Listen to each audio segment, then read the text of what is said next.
做一盤生意，收現金就真係收現金，係咪最着數？錯。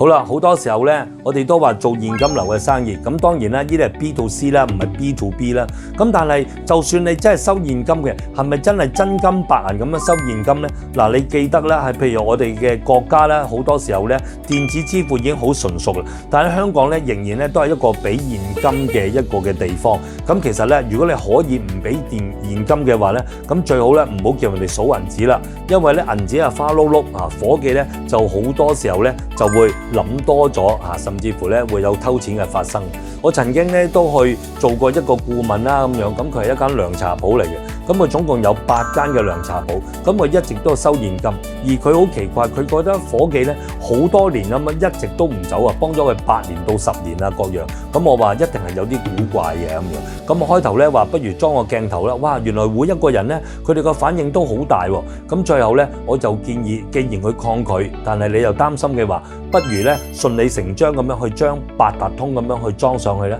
即係話如果佢唔俾現金嘅話，就會俾八達通，因為香港人都係好多時候咧都會俾八達通啊咁樣，神奇嘅嘢產生啦。當佢咧一用咗八達通支付嘅話咧，原來佢一個月係多咗20萬嘅純利。嗱，咁你諗下，原來佢一直都少咗20萬，俾人偷咗20萬嘅。咁究竟我哋係應該真係數現金啊，定係將現金變成電子支付呢？好好喺留言區同我講一個正確嘅方法嚟。